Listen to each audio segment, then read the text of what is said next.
आज आपण 10 kilometre running केली ना? कसं वाटलं रनिंग केल्यास?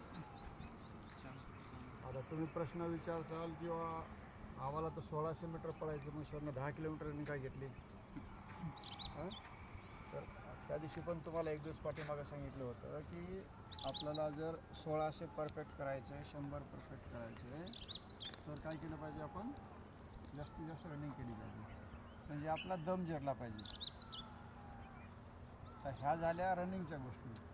रनिंग वाढण्यासाठी परत तुम्ही म्हणताय की सर आम्ही एवढी प्रॅक्टिस करतो, रनिंग का वाढत नाही आहे? तर खूप काही छोट्या छोट्या गोष्टी असतात, त्यांच्याकडे आपण लक्ष द्यायला पाहिजे. हां, जसं की सकाळी तुम्ही उठता, पाहायला सकाळी तुम्ही उठता, सकाळी उठल्यानंतर किती मुलं असे आहेत की बाथरूमला जाण्याच्या अगोदर पाणी पितात? कोणीच आहे? कोणीच नाही. किती जण आहेत की बाथरूम व्हावी, संडास व्हावी व्यवस्थित म्हणून तंबाखू खातात? तुम्ही नाही खात किंवा खात असला त्याला बरवत असतं, पण जास्तीत जास्त लोकांचं म्हणणं काय असतं तर थोडी तंबाखू खाली की पोट साफ होतं.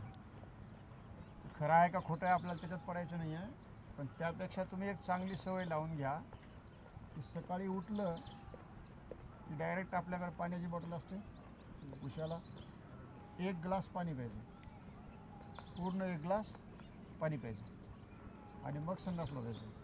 तुमचं पोट एकदम साफ होईल. ठीक आहे? संडास झाली, तुमचं ब्रश वगैरे केलं, त्याच्यानंतर तुम्ही थोडंसं अर्धा ग्लास पाणी पिऊ शकता. आणि त्याच्यानंतर जर तुम्ही रनिंग केली तर तुम्हाला अजिबात चक्कर येणे, कमजोरपणा वाटणं असं अजिबात होणार नाही. ठीक आहे? तर उद्यापासून काय करायला पाहिजे? तुम्ही उठलं की अगोदर 1 ग्लास पाणी प्यायचं. ठीक आहे? जे आहे जसं आपल्या बॉटलमध्ये आहे किंवा ग्लासमध्ये आहे ते पाणी प्यायचं. त्यानंतर आपल्याला कडधान्य खाणं खूप गरजेचं आहे. बटरफ्लाय, कडधान्य खाणं खूप गरजेचं आहे. कडधान्यामध्ये काय काय येतं प्रथमेश? शेंगदाणे, शेंगदाणे, हरभरा, मूग, आणखी सोयाबीन. ठीक आहे? ह्या गोष्टी आपण काय करायचं?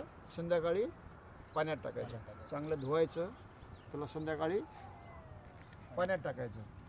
आणि ज्यावेळेस आपल्याला खायचं आहे त्यावेळेस आपण धुवून बनवायचं.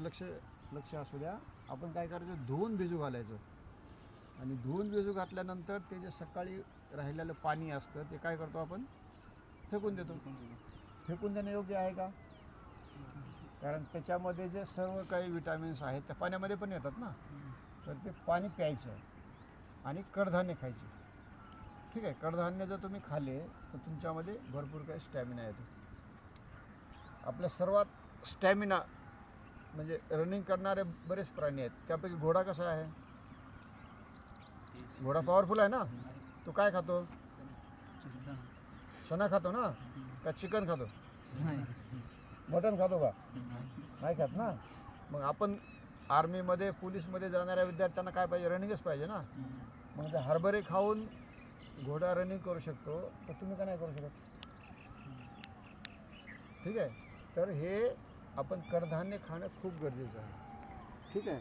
तुम्हाला माहिती आहे, कदाचित तुम्हाला माहिती पण नसेल, राजस्थानमध्ये आणि गुजरातमध्ये रोज संध्याकाळी लोक थोडंसं गूळ खातात. आपण खाता का? तुम्ही खाता का? खायला पाहिजे. त्याचं काय कारण आहे की गूळ हा पचनक्रिया चांगली करतो. आणि राजस्थानमध्ये आणि गुजरातमध्ये काय आहे? वाळवंट आहेत मोठे मोठे. त्यांनी कितीही प्रोटेक्शन घेतलं तर जेवणामध्ये त्यांच्या थोडे ना थोडे वाळूचे कण जातात.